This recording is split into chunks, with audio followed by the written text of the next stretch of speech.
الله الرحمن الرحيم. الحمد لله نحمده ونستعينه ونستغفره ونؤمن به ونتوكل عليه ونعوذ بالله من شرور أنفسنا ومن سيئات أعمالنا. من يهد الله فلا مضل له ومن يضلل فلا هادي له. ونشهد أن لا إله إلا الله ونشهد أن لا إله إلا الله ونشهد أن لا إله إلا الله ونشهد أن محمدا عبده ورسوله. إن الله وملائكته يصلون على النبي يا أيها الذين آمنوا صلوا عليه وسلموا تسليما.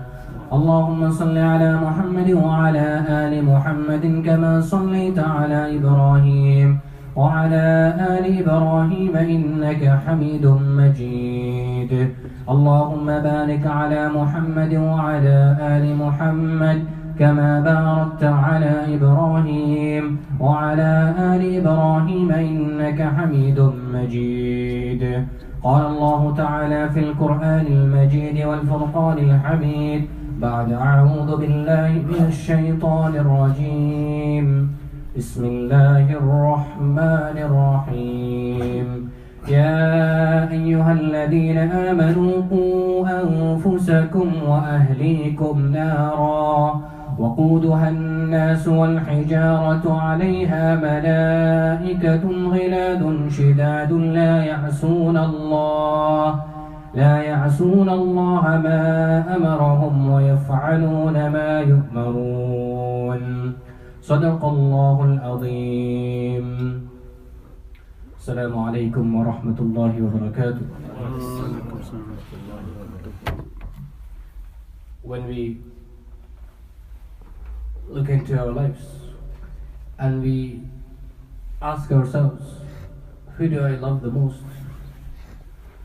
Apart from Allah subhanahu wa ta'ala and His Rasul sallallahu alayhi wa sallam, each and every one of us will say we love our family members. That those that are part of our family, we love them very much. Allah subhanahu wa ta'ala mentions in the Quran, يَا أَيُّهَا الَّذِينَ آمَنُوا قُوا أَنفُسَكُمْ وَأَهْلِيكُمْ نَارًا. That, O you who believe, save yourselves and your family members from the fire. Allah subhanahu wa ta'ala is giving a direct command. Now when it comes to our family members, we always want the best for them. We want the best for them in the dunya, we want the best for them in the akhirah. But the question that we have to ask ourselves, are we putting in the right amount of effort for each? That yes, when it comes to dunya, am I making sure that my children are trying their best in school? Are they trying their best at mosque? Are they trying their best in university, college, wherever they are? But when it comes to the akhirah, what kind of upbringing am I giving my children? Do they have deen in their life? Do I have deen in my life? This is the first question that a parent has to ask themselves. That if a person does not have deen in his own life, how can he expect his children to have deen in their lives? Allah subhanahu wa ta'ala, the way that He has created insan, especially children, each and every time, whenever we see children, they always love to copy what the adults are doing. And whenever the children will see the adult doing something, they will try their best that they will do it the same way. And my dad does this, this is why I'm doing it. Now, a simple question that when Allah subhanahu wa ta'ala is going to bless parents with a child, so before that, there isn't any kind of law that you have to go to a parenting class, that you have to go and learn how exactly that you have to be a parent. So it is, everything just comes naturally. And it is something that we never think about, it is we just do it. No one has ever sat with us and taught us that this is how you have to be a parent. This is what needs to be done, this is what you need to stop yourself from doing. The society that we live in and the things that we see determine what we do and what we stop ourselves from doing. Now, in order to become the best parents, there is no way further to look than looking at Nabi sallallahu alayhi wasallam and how he used to deal with children, how Nabi sallallahu alayhi wasallam was with his own children. It has been mentioned about Nabi sallallahu alayhi wasallam that once he was praying salah. He was praying salah and he delayed the sujood for a very long time. Hazrat Hassan and Hazrat Hussein radiallahu ta'ala anhu at that time were very young, and they would play around and come into the masjid and of course come and see their grandfather. And the Sahaba radiallahu anhum, while Nabi sallallahu alayhi wasallam was in sujood for very long, they saw that something might be wrong. Why is the sajda extra long today?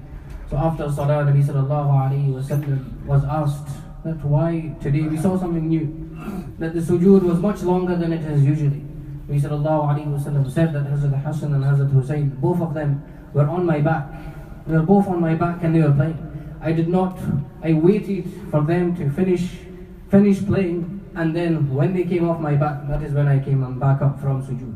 Nabi sallallahu alayhi wasallam, he showed so much love to his grandchildren.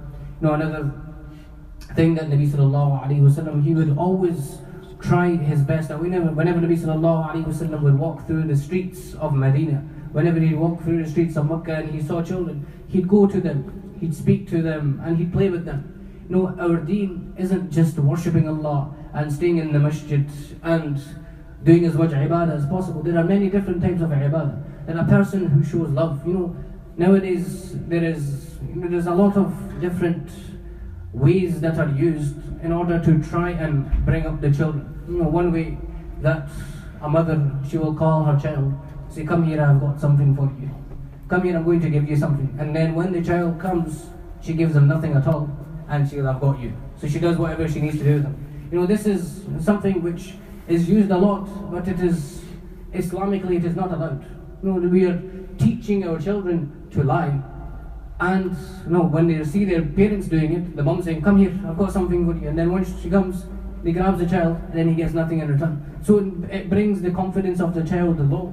And then the child, I'm not getting anything either as well. So it makes the child want to rebel.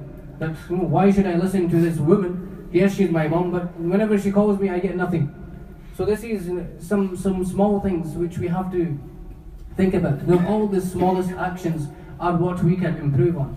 Another thing is whenever the child is being naughty, it is our, as you can see, because of our Asian culture, they say that if you don't start behaving, I'm going to call the Maulvi Sahib. The Maulvi Sahib is always one that gets attacked.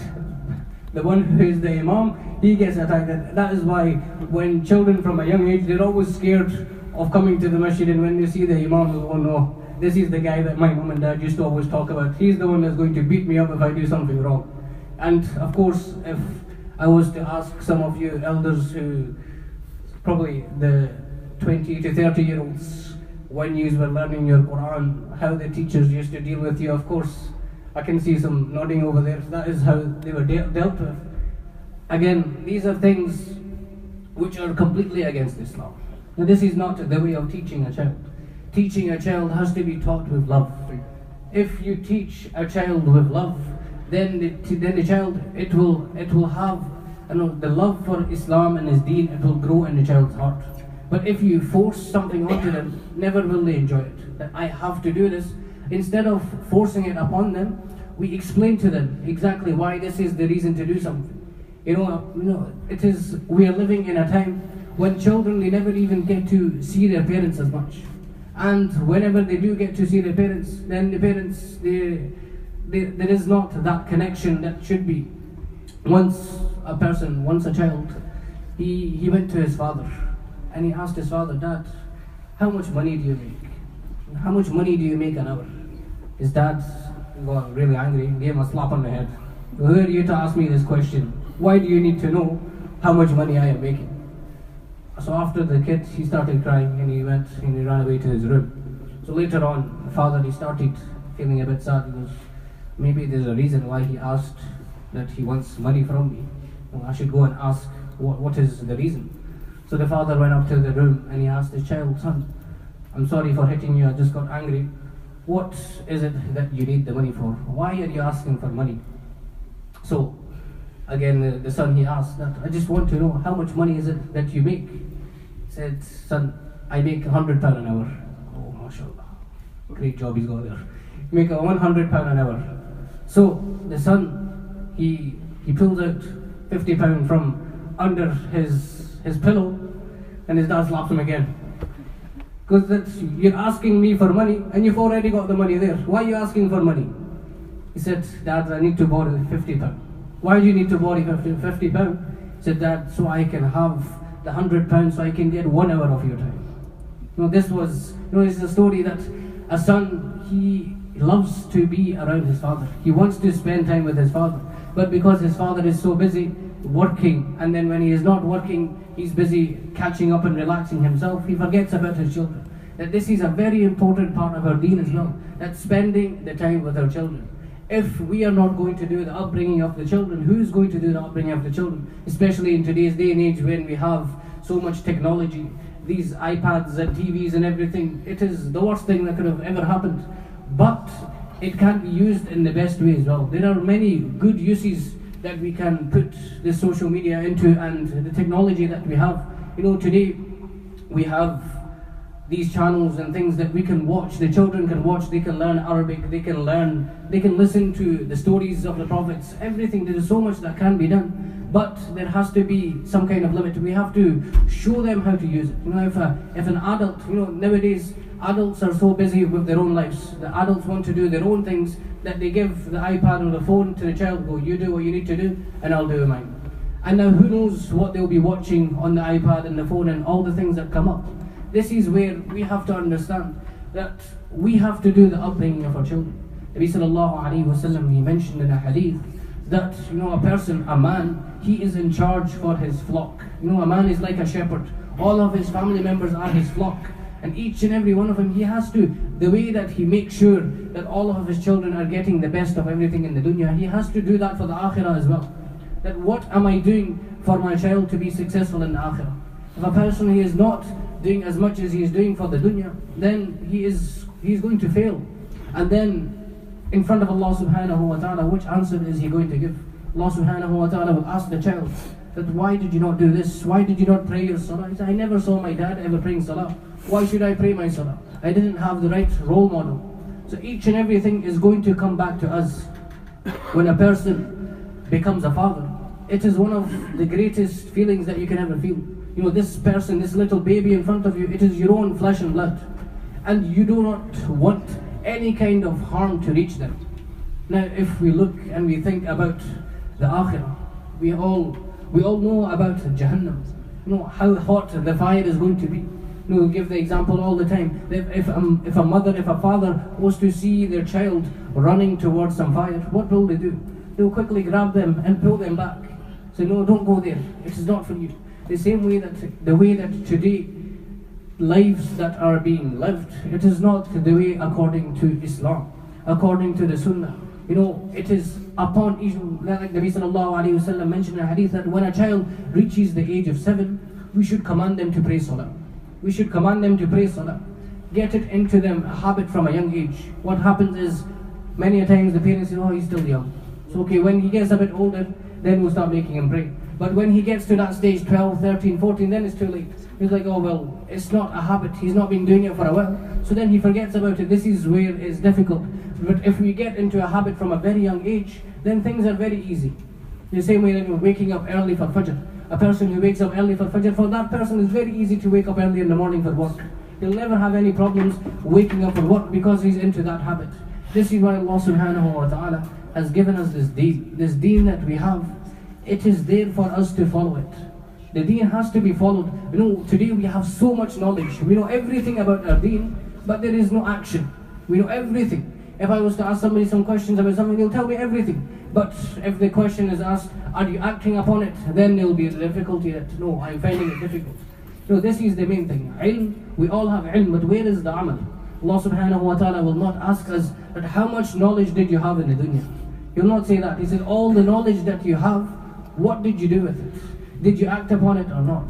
So this is where we have to, in our homes, try much harder.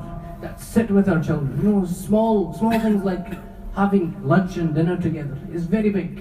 nowadays families do not even sit together as much. Everybody has their own times. They take their plates and they go upstairs in front of the TV or whatever. Try and cut out the technology. Sit together as a family. Talk together as a family. While sitting together and eating, just discuss what are the sunnahs of eating. All these small things. The children are always ready to learn, but they will only learn what their parents are going to teach them. This is small things that can be done. These small steps will help a lot when it comes to the akhirah. May Allah subhanahu wa ta'ala give us the ability to try and act upon these things. Ameen wa akhiru da'wana alhamdulillahi rabbil alameen. Perform sunnahs, please.